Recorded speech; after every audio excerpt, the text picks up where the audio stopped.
Bonsoir mesdames et bonsoir messieurs. Ça fait 61 ans que le Congo est indépendant.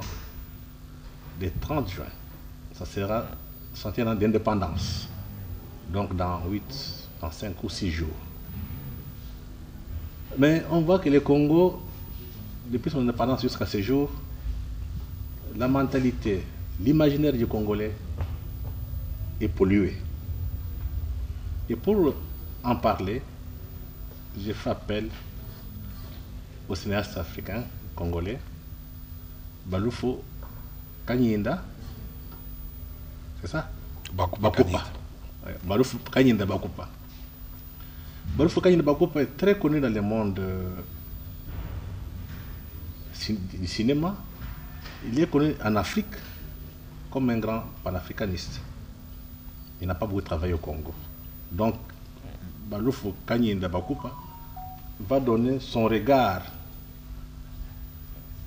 d'un Congolais, pas de la diaspora, un Congolais de l'étranger, qui voit comment l'imaginaire du Congolais évolue. Bonsoir, monsieur Baloufo. Bonsoir, Freddy Boulumba. Vous êtes chez vous? Ouais, je suis chez moi et fier d'y être. Ok. Vous qui êtes cinéaste, je vous ai invité pour qu'on analyse l'imaginaire du Congolais, son évolution, depuis 60 jusqu'à ces jours. Qu'est-ce qui se passe dans un grand pays comme le nôtre? Quand vous arrivez à Kinshasa, surtout quand vous venez de l'étranger après plusieurs années, vous avez l'impression que vous êtes devant un peuple qui a perdu des repères, un peuple qui n'a plus un imaginaire d'espoir. Est-ce qu'il y a moyen de nous expliquer dans quelles conditions les choses sont passées en 60 sur le plan imaginaire? Merci beaucoup. D'abord, juste deux petits préalables, enfin, qu'on se comprenne très très bien. Souvent, nous confondons imaginaire, imagination et imaginaire de l'imagination. L'imaginaire, c'est l'ensemble de notre propre perception culturelle, sociale, politique du monde. Comment nous nous représentons le monde. Le monde qui commence par nous-mêmes et le monde extérieur. Quelle image nous avons de nous-mêmes et quelle image nous avons des autres. Hein? Tout ça, ce sont des éléments culturels. La culture est un acquis. Ça s'efforge au fil des ans. C'est comme l'éducation. Donc c'est très important de comprendre chaque peuple est nourri et forgé dans un imaginaire qui appartient au récit national. Chaque peuple, chaque pays a un récit national cohérent qui le porte debout.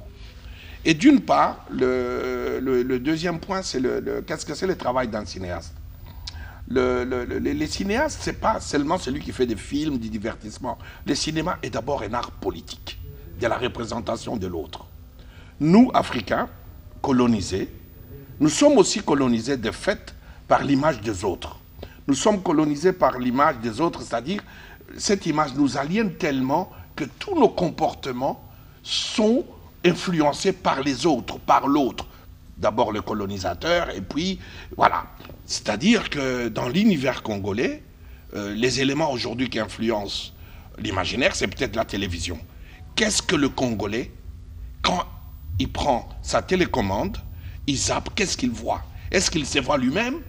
Et dans quelle qualité il se voit? Ou il voit l'autre? Est-ce qu'il se rêve lui-même à travers ces miroirs, cette fenêtre qui est la télévision, ou il rêve de l'ailleurs?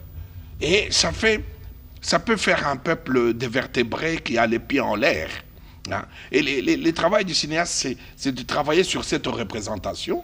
Hollywood fait du récit américain, fait de la représentation de l'imaginaire américain, avec ses ingrédients de domination et de pouvoir et de l'American Dream. Le cinéma nigérian produit le récit nigérian, dans lequel tu as de forts éléments de culture Yoruba, Igbo, Hausa.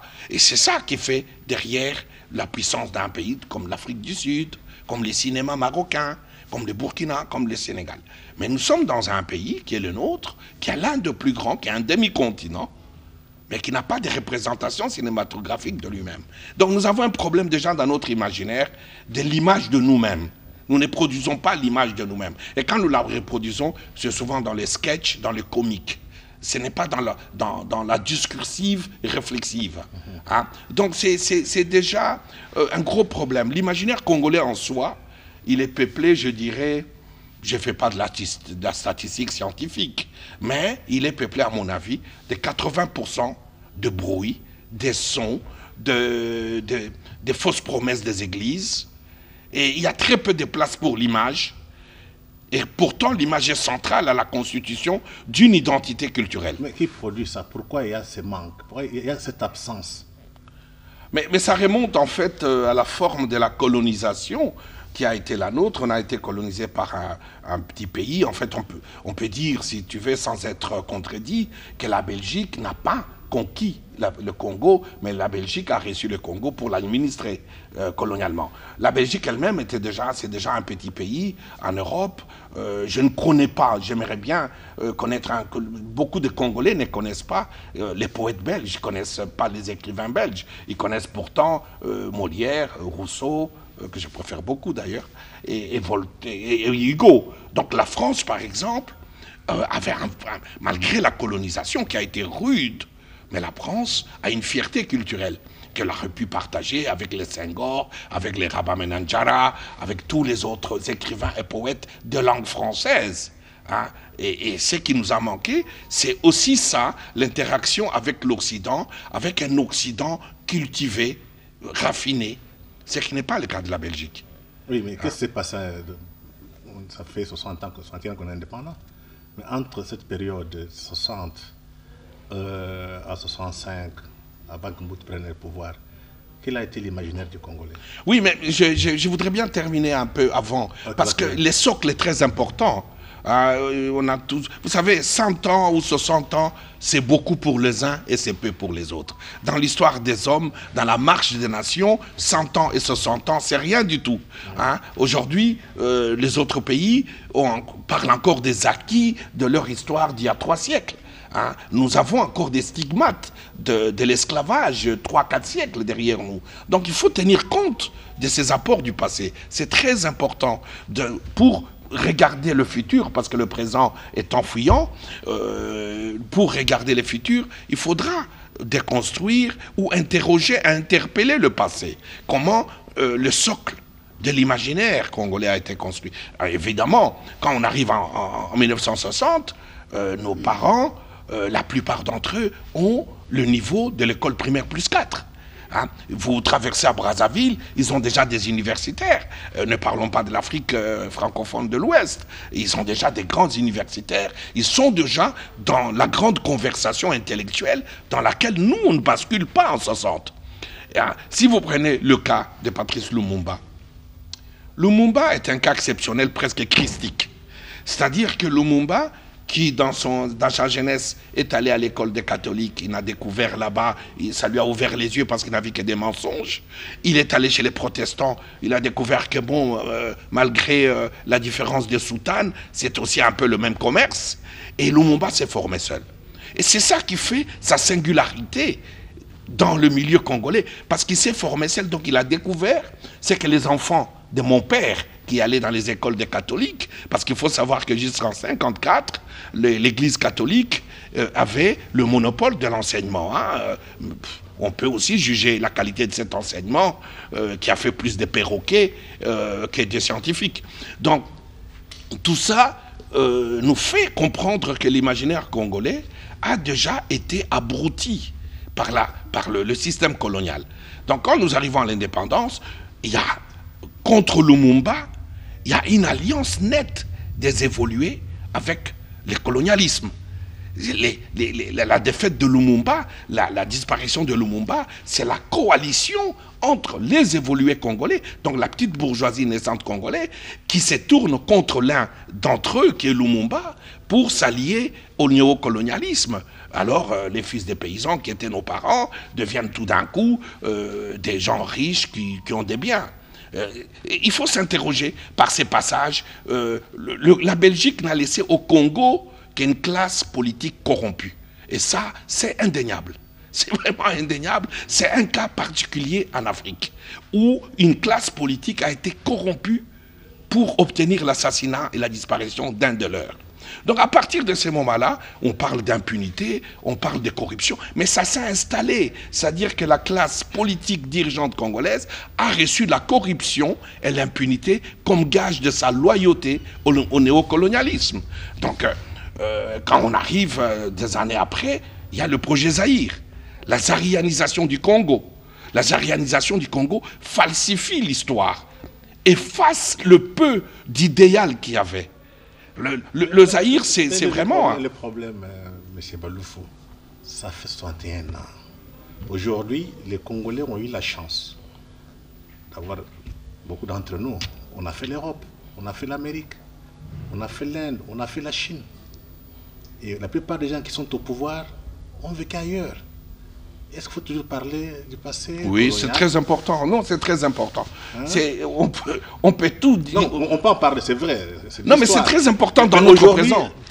Nous, on a été à l'école occidentale, on a été en Europe, on a étudié. Comment nous rentrons ici? Notre imaginaire reste toujours pollué. Mais ce que je dis, c'est très important, la base. Ouais. Vous savez, en termes d'éducation, si on parle de pédagogie, dans la philosophie ou la sociologie de l'éducation, nous savons tous que la base d'une bonne éducation d'un enfant se pose entre sa naissance et presque son adolescence, disons, jusqu'à 16 ans. C'est dans cette période importante qu'on investit dans un enseignement, qu'on investit dans une instruction et dans la culture. C'est ça qui fait que quelqu'un peut même ne pas faire de bonnes études, mais on sent qu'il a une base d'éducation bien stable, bien posée. On peut voyager. Je fais presque mon tour du monde. J'ai rencontré pas mal de Congolais à travers le monde. On peut avoir étudié dans les écoles occidentales, mais si on a déjà une base qui n'est pas bonne, qui n'est pas patriotique, qui n'est pas civique, on voyage. La plupart des Congolais que je croise dans le monde ne voyagent pas pour apprendre. Ils voyagent pour que ceux qui sont restés au pays les admirent. Hein? Les Congolais voyagent pour revenir et épater son voisin. Il n'est pas chinois. Il n'est pas japonais qui voyage, qui fait des photos partout, qui dit « ça c'est beau, j'aimerais l'avoir chez moi ». Non, le Congolais est dans cette alliance dont je parlais ici. L'alliance de l'évolué et du néocolonialisme, c'est-à-dire que c'est lui qui s'arrache à la pauvreté, devient le maître chourne, le contre-maître léopoldien de son parent qui est resté à la cité. Donc, il ne grandit pas pour grandir la nation, il grandit pour, en fait, dominer la nation. Ça, c'est sociologiquement... Donc, on peut dire qu'on peut être d'accord avec Mabika Kalanda, la remise en question, la décolonisation mentale du Congolais. Mais sincèrement, qui a enseigné Mabika Kalanda dans ce pays? Un peu des enfants ne connaissent même pas. Voilà un livre maître. Voilà une proposition intellectuelle centrale. La remise en question, base de la décolonisation mentale. Est-ce que on l'a discuté dans ce pays? Est-ce qu'on l'a étudié? Je repose même la question, pour moi qui ai fait des études de sociologie et de philo. Est-ce qu'il y a encore des étudiants en classe de sociologie et de philo dans notre pays, où fleurissent partout des universités dont on ne comprend pas le projet? Hein? Donc si on ne reprend pas en main, permettez-moi de ne pas oublier cet élément. Nous oublions que dans notre pays n'existe plus une politique de l'éducation nationale. Il n'existe plus de ministère de l'éducation nationale. Tout a été saucissonné en enseignement. La chose, c'est quoi? Moi, je ne comprends pas. 60 ans, 61 ans après, on se plaint toujours. Est-ce que c'est la faute aux autres ou bien c'est notre faute? Nous faisons quoi pour que ça change? Mais c'est notre faute, en fait, c'est que si vous relisez le discours du 30 juin de Patrice Lumumba, qui est le projet fondamental qui devait nous amener plus loin. Dans ces projets-là, Lumumba a dit quoi? Que nous allons nous poser ensemble pour regarder et construire notre développement. Cela n'a pas été fait. C'est qu'on a poussé les Congolais à cette sorte de créer des petits partis politiques sans idéologie, dont la seule idéologie, c'est de capter l'argent des trésors publics. Donc, qui fait que on n'avance pas, parce qu'en fait, on n'a pas un projet commun de développement. Oui. Mais excusez-moi, ce n'est pas la faute des autres. L'essentiel n'est pas ce qu'on a fait de nous. L'essentiel, c'est ce que nous faisons et ce qu'on a fait de nous. Une question, M. Baloufou. Qui nous empêche de donner aux enfants congolais cette remise en question de Mabika Kalanda? Qui nous empêche? Mais pourquoi aujourd'hui nous sommes indépendants? Donc ça prouve qu'il y a des nègres pays au pouvoir. Mais enfin, nous-mêmes, je pense que vous répondez vous-même à cette question. C'est-à-dire, quand je dis nous-mêmes, c'est que comment voulez-vous... Vous savez, si il y a dans le hall de la faculté de droit, à Law Review, à Harvard, il y a une phrase que j'aime beaucoup dans ces halls. Cette phrase dit ceci, je la traduis littéralement de l'anglais au français.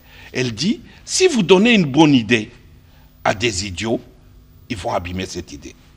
Si vous donnez une mauvaise idée à des gens intelligents, ils en feront une bonne idée. Mais si on donne les Congos à des gens médiocres, à des gens qui n'ont pas le sens de leur devenir et de leur place dans l'univers, et si nous regardons notre trame, notre marche, depuis ces 60 ans ou 61 ans, je dis c'est beaucoup et c'est pas beaucoup dans la marche d'une nation. Mais si nous regardons ces trames, si nous regardons nos drames politiques, ces drames politiques ne tournent pas autour des idées. Ça tourne autour de bien du matérialisme. Donc, on ne construit pas les enfants, l'avenir des enfants, avec des batailles matérialistes. Quand on regarde nos assemblées provinciales, notre assemblée nationale, les batailles qui sont là-dedans, ce n'est pas des batailles d'intelligence, c'est des batailles du matériel.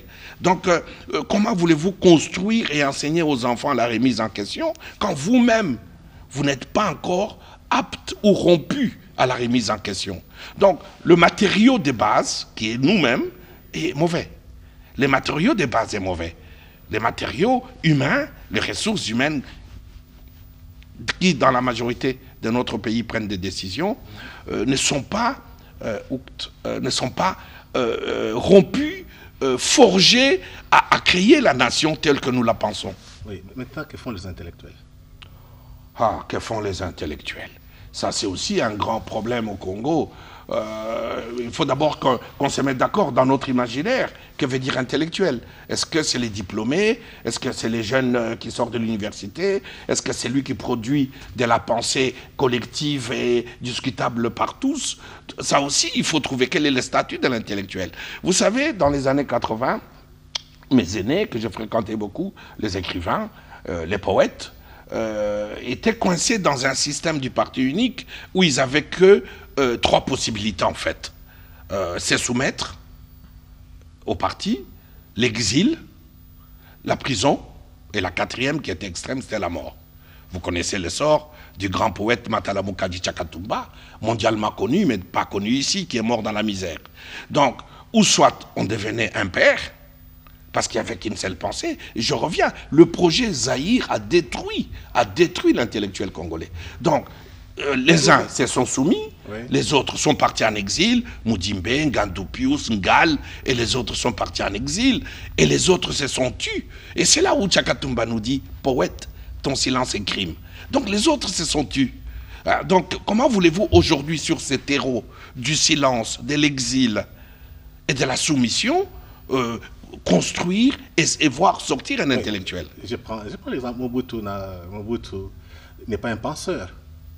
Comment cet homme est parvenu à dominer toute l'élite politique, toute l'élite intellectuelle, à les opprimer? Est-ce que c'est Mobutu ou bien une force derrière, ou bien il y avait une force derrière Mobutu? Mais c'est ce que j'appelle. On ne peut pas comprendre un individu. Non, mais c'est ce que j'appelle le projet Zaïre. Oui. La première fois que j'en ai entendu parler, j'étais étudiant donc dans les années 80 à l'Université libre de Bruxelles par le professeur Doucet. Hein, et c'est à travers quelques phrases j'ai compris que le Zaïre était un projet. Et derrière, il y avait une pensée destructive.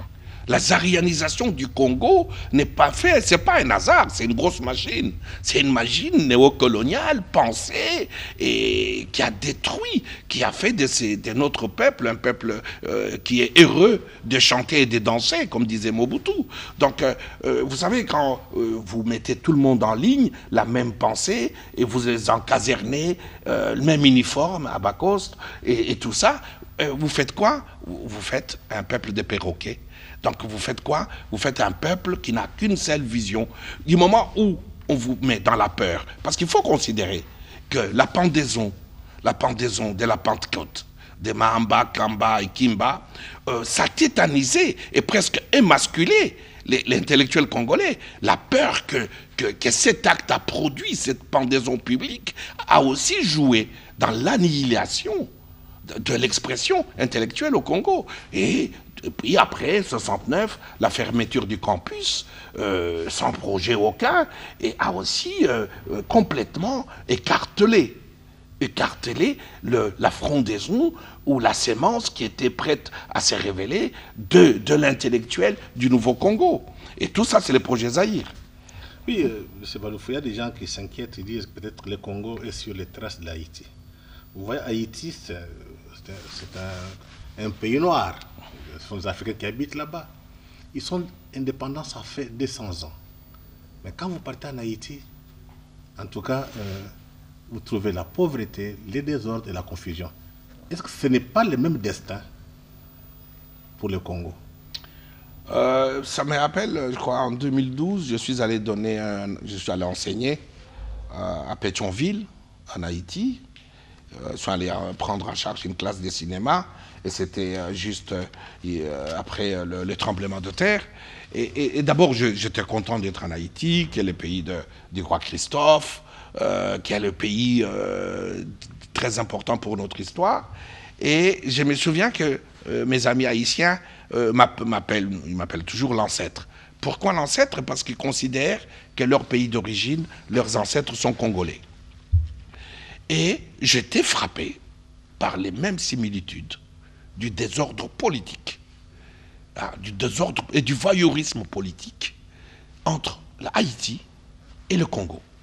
J'étais frappé par ces similitudes du désordre politique, de l'indiscipline politique, sorte de non-avenir. Et quand on peut pousser la comparaison même avec Papa Doc, avec Mobutu, c'est beaucoup de similitudes. Mais on ne va pas toujours dire qu'il y a des gens qui manipulent derrière. Certes, il y en a. Mais nous sommes responsables de nos malheurs. Nous sommes. Et je répète, l'essentiel, c'est pas... Pour s'en sortir, il faut qu'on arrive à ces paradigmes du déterminisme, disons même de l'existentialisme. L'essentiel n'est pas ce qu'on a fait de nous, mais qu'allons-nous faire de ce qu'on a fait de nous? Si on commence à travailler cette question, on va commencer à trouver des portes de sortie. Une question encore, M. Baloufou. On dit, si le destin du Congo est celui de l'Haïti, nous faisons quoi? Parce que nous le disons... Parce que nous sommes responsables. Oui. Nous faisons quoi? Nous devons nous ressaisir. Nous devons dresser nos fronts. Nous devons nous écouter.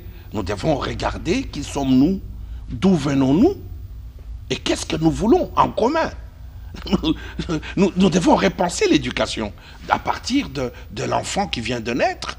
Si nous rêvons et nous imaginons un plan de 30 ans qui est basé sur l'éducation, refaire la carte scolaire, qu'un enfant de Banda n'aille pas étudier dans une autre commune, qu'il y a Banda, il y a suffisamment des infrastructures de santé et dans chaque commune, et qu'un enfant de Mongafula ne se lève pas 4 heures du matin pour aller étudier loin de chez lui et affronter les embouteillages qui montrent encore notre désorganisation. C'est très important. Est-ce qu'on ne peut pas dire que il y a des idées? Quand vous prenez l'histoire de ces pays, les gens ont écrit abondamment sur l'éducation, sur les réformes de l'éducation. Mais rien ne marche. Est-ce qu'on ne peut pas dire que le problème est politique?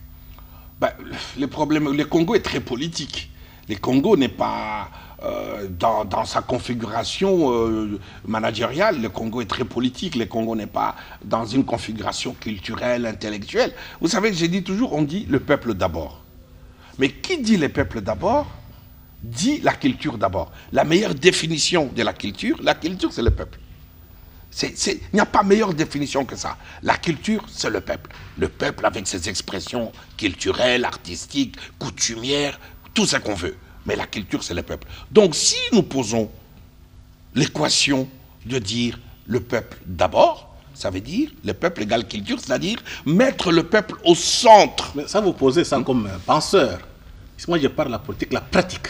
Oui, mais je pense que... Le problème du Congo n'est pas un problème de pratique politique. Ça signifie que ceux qui ont des idées du peuple d'abord sont au pouvoir. Parce que vous pouvez crier, vous êtes en dehors du pouvoir. Ça ne sert à rien. Vous pouvez publier la pensée, donc produire la pensée, publier des ouvrages. Si ceux qui sont au pouvoir ne lisent pas, ça ne sert à rien. Est-ce que quand je dis le problème politique, est-ce qu'il ne faut pas que ceux qui pensent accède au pouvoir pour changer la société? Ben, je crois que moi, à ce qui me concerne, je pense que c'est compliqué parce que la pensée et le pouvoir sont des choses qui sont souvent antinomiques. Je pense, donc je suis libre. J'aime cette liberté. J'ai été formé chez les libres penseurs. J'aime cette liberté. Je pense qu'elle fait mon être. Je ne me sens jamais bien dans une maison où la porte est fermée. Donc déjà, une porte fermée me pose des problèmes. Donc je pense, donc je suis libre. Je pense que la pensée généreuse, altruiste, intellectuelle, est difficile à prendre, à se mettre dans le costume du politique. Le politique congolais, comme je le dis ici, est une alliance de évoluer, la petite bourgeoisie, et du néocolonialisme. Donc cette politique-là, elle ne fonctionne pas telle qu'on la voit maintenant, en grande partie. Elle ne fonctionne pas pour mettre le peuple au centre. C'est une politique des nécessiteux. On ne construit pas un pays avec des nécessiteux. Les nécessités, ils pensent encore, à leur niveau, de s'acheter une nouvelle paire de chaussures, de s'acheter une nouvelle voiture et d'être content parce que sa voiture est plus grosse que celle du voisin. On ne construit pas un pays en développement avec ce genre de personnes. On construit avec des rêveurs politiques, des passionnés de la politique, des gens qui sont en politique pour servir la cité, au centre de la cité. Il y en a peut-être au Congo, mais on ne les entend pas. Ils sont peut-être noyés dans la foule de... Ils veulent pas se battre, la liberté a un prix quand même. Bah, ils sont peut-être une goutte d'eau. Ils ont peut-être une goutte d'eau. Mais l'intellectuel congolais, donc dans cette alliance de l'évoluer, il fait partie des évolués, a choisi le matérialisme, a choisi la survie dans ces possibilités de se soumettre, aller en exil, affronter la mort ou la misère. L'intellectuel congolais a choisi le ventre.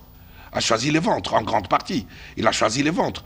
Moi, j'enseigne, je vois ce que les étudiants ils me disent par rapport à leur rapport avec les autres enseignants. Donc, il faut que nous nous repensons. Il faut que nous ayons la sincérité de nous regarder en face. Pas simplement de faire le constat, de dire la période n'est pas si grise qu'on le pense. Il reste encore des zones de lumière. Il reste encore des interactions. Je vais dire quelque chose de très simple. Il m'arrive souvent d'interagir avec le président Tshisekedi. Humainement, je le connais, et je vois son souci du peuple d'abord. Mais est-ce qu'il a autour de lui des leviers capables d'amplifier et de transmettre, de faire du relais, de faire du concret, hein? Et c'est ça le problème. On ne fait pas un pays avec des nécessiteux. C'est impossible. Vous venez de parler de la présence de Félix à la tête du pays. Mais est-ce que ce n'est pas une chance pour ceux qui pensent autrement que l'arrivée de Tshisekedi et Félix à la tête du pays peut donner d'autres ouvertures à ces pays, peut donner de l'espoir? Mais moi, je pense que c'est vraiment une nous, en fait, je dirais ceci. Avec Tshisekedi, j'ai l'impression que notre pays est au tournant le plus important de son histoire. Mais ces tournants, on ne peut les négocier qu'avec la culture, c'est-à-dire avec une politique culturelle. J'entends par exemple qu'on veut faire le plan de développement de territoire. Mais on ne fait pas le plan de développement de territoire qu'avec des routes, avec des dispensaires. On fait un développement avec la culture comme facteur important. Donc si on ne pose pas tout développement sur l'individu, qui est la culture, on ne va pas de l'avant. Mais pour revenir à ce tournant important avec le président Tshisekedi, d'abord, je pense que son avènement a ôté la peur. La peur, ça permet déjà à l'intellectuel de penser, de ne pas avoir peur que le lendemain, il va se retrouver à l'ANER. Aujourd'hui, les gens ont plus peur de l'IGF. C'est déjà une très bonne chose. Et je soutiens l'IGF quand elle communique avec la population, parce que c'est pour la population qu'elle travaille. Donc, dans ces fenêtres nouvelles, la place de l'intellectuel est déjà presque assurée parce qu'il peut réfléchir sans avoir peur. Mais non, il reste, lui, l'intellectuel congolais, à se libérer de ses propres chaînes, qui les soumet toujours à parler au nom de ceux qui les payent, au nom de la pitance. Donc aujourd'hui, on pourrait dire que l'environnement est assez libre pour que nous puissions avoir une nouvelle conversation congolaise. Et donc c'est une chose très positive dans ces tournants importants qui ne peut se négocier qu'avec la culture. Ok, je pense que dernièrement, le président Tshisekedi était en Ituri, je pense, à Bunia. Il a tenu une conférence de presse, une conférence devant la population de Bunia. Il a fait une déclaration. Il a qualifié que dans ce pays, il y a la mafia à tous les niveaux. Mais ce qui est curieux, c'est de voir que dans les médias, même au niveau des intellectuels, il n'y a pas de débat. Et quand le président de la République vous dit qu'il y a la mafia, donc c'est pour vous dire que la situation est grave. Est-ce que notre élite, ce qui est à l'école des Blancs, est-elle à la hauteur des enjeux? Elle a peut-être ses propres enjeux. C'est-à-dire aujourd'hui, les gens qui ont pillé les caisses de l'État, les gens qui ont la mafia, ont assez d'argent pour payer des pauvres coursiers de la presse, des pauvres intellectuels, pour qu'ils s'en prennent aux juges, qu'ils s'en prennent à l'IGF. C'est ça qui est dramatique. C'est les gens qui ont volé de l'argent. Un jour, je sortais du palais du peuple. Et je vois une petite foule de gens assez pauvres, avec des banderoles, demandant aux sénateurs de ne pas voter pour la levée de l'immunité d'un d'entre eux qui est accusé d'un détournement colossal. Hein. Et j'étais dans ma voiture, j'ai regardé ces gens, je me suis dit, voilà comment on vole l'argent de l'État. Et on appauvrit les gens, et puis on vient leur donner quelques billets pour qu'ils insultent l'avenir. Donc aujourd'hui, tout est monnayable au Congo, tout se paye. Donc on ne sait plus quelle est la vraie parole, quelle est la fausse parole. Donc l'intellectuel congolais, il s'est embourbé dans les matérialismes. Je dis qu'il faut bien vivre, moi j'aime le confort, mais je fais tout à la sueur de mon front pour mériter mon confort. Hein? Donc, bon, c'est d'où nous venons, comment nous avons été forgés. Et vous savez, on peut aller dans les écoles, faire le perroquet des syllabus, mais les choses importantes qu'on apprend, on ne les apprend pas à l'école. On les apprend dans d'autres contacts. On les apprend dans d'autres initiations. Donc, est-ce qu'on fait l'école juste... Je me souviens, à l'ULB, j'ai discuté avec mes profs. La plupart, je n'étais pas très content avec eux, surtout en critique historique. Ils avaient l'impression d'être menacés du genre, mais tu vas retourner à l'époque au Zaïre sans diplôme si... Et puis un jour, j'ai dit à un de mes profs, je n'ai pas besoin de diplôme. Je n'ai pas besoin de diplôme. Je lui dis, mais pourquoi chaque fois, en fait, on vous met dans une condition de peur, de dominer, hein, où vous devez négocier votre papier, hein, vous devez négocier avec eux. Donc vous êtes soumis. Donc quand on découvre ça, on prend d'autres chemins. On apprend différemment. Hein. On apprend différemment. C'est pour ça que Lumumba est un personnage très brillant. Parce qu'il est sorti de tout ça, il s'est forgé une idée. Il a lu tout sur les révolutions, il a compris les drames des peuples. Mais il était tout seul, Patrice. Il était tout seul. Vous venez de parler que le chef de l'État, dans son entourage, pose des problèmes. Donc vous voulez dire que le chef de l'État, c'est un homme seul. Donc le président Antoine Tshisekedi. Je dirais pas ça. Il a entouré. Et, on n'a peut-être pas le même standard pour qualifier un entourage, mais je pense que toutes les interactions que j'ai eues avec lui sur des questions culturelles, hein, même si je n'en vois pas la réalisation encore, mais j'ai eu là un répondant, un interlocuteur qui comprend et qui a son mot à dire. Et ça, c'est très important. C'est très important. Donc on peut avoir l'espoir que le Congo va se redresser, il ne sera pas sur... les traces de l'Haïti. Mais je reviens sur le tournant important. Lui, il trace un sillon. Quand il trace un sillon, il faut qu'on continue. Il faut qu'on l'amplifie. Le rôle d'un chef, hein, quand Tshisekedi dit il y a la mafia.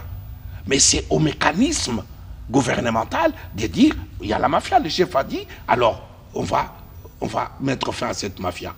Le président, il impulse. Un chef, c'est un guide. Il impulse, il dit voilà la route.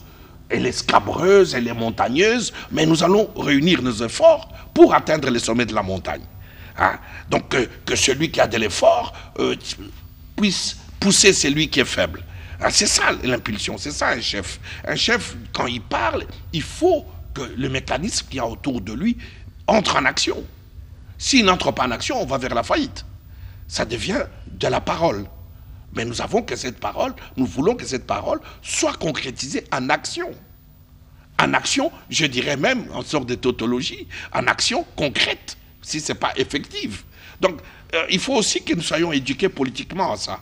De savoir comment on sert un chef avec un agenda du chef ou son propre agenda. Je dis que parfois des petits agendas, du matérialisme. Mais quand un chef parle, pour qu'il ne soit pas seul, il faut que toute la machine gouvernementale autour de lui, parce que c'est lui qui porte la vision. Il faut que toute la machine se mette en place. Mais il a parlé de la mafia, mais aucun relais, aucun débat. Comment expliquer ça? Ben, je crois que cette mafia a assez de leviers de corruption pour faire taire ceux qui doivent parler. Je crois. Et comment combattre la mafia maintenant? Il faut rééduquer le Congolais. Il faut rééduquer le Congolais. Il y a des choses qu'on pourrait faire aujourd'hui, tout en espérant qu'on sera peut-être là, pas là, dans 30 ans, dans 50 ans, ça va aboutir, ça va donner du résultat. Mais si on n'a pas cette notion de s'investir pour l'immortalité, l'immortalité c'est quoi? C'est de faire des choses que d'autres continueront après vous. C'est l'esprit de Yugong de Mao Zedong. Ok, prenons ça, soyons pratiques. En Italie, il y avait la mafia qui était partout. Comment l'État italien est parvenu à vaincre la mafia? Il a combattu. De quelle manière? Parce que je me rappelle, elle a combattu par les juges. Les juges sont morts, mais d'autres juges ont pris la place. Elle a combattu par le renseignement, par la police. Je me souviens, je suis beaucoup allé en Italie.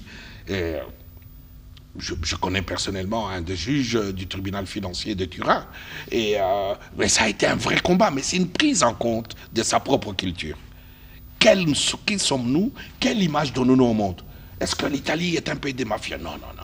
C'est un pays des gens intelligents, des gens beaux. Alors il faut que cette image, pour que cette image persiste, pour que nos enfants aient la fierté d'être des Italiens, on va combattre la pieuvre. Alors on a financé le cinéma, on a financé les livres, les intellectuels ont parlé, ils ont été protégés, les autres ont été tués, mais personne n'a renoncé. Il y a eu la Camorra, il y a eu la Gomorra, tout ça, c'est la prise de conscience d'une partie de la population en disant qui et quoi sommes-nous? Et on revient là à l'imaginaire. Quelle est la place de notre imaginaire dans ces combats? Est-ce que nous voulons subir la mafia ou nous voulons y mettre fin? Parce que ça dépend de l'avenir, de ceux qui viendront après nous. On va pas. Personne aujourd'hui, vous voyez, ça s'est atténué, on ne parle plus beaucoup de la mafia en Italie. Elle existe toujours, ça s'est atténué. Elle a été combattue, elle a été partout, la pieuvre a été combattue par le cinéma, par le théâtre, par la musique, par la littérature. Ok, M. Valefou, je pense qu'on ne va pas vous laisser parler trop. On aura d'autres émissions avec vous. Nous espérons que les gens nous ont suivis. La situation est très grave. Je pense que le moment est arrivé que au moins les élites qui sont conscientes prennent conscience. Si on ne construit pas le Congo aujourd'hui, il ne faut pas espérer l'avenir. Personne ne viendra nous sauver. Une fois de plus, merci et bonsoir, mesdames et messieurs. Bonsoir, M. Valefou. Merci beaucoup. Bonsoir.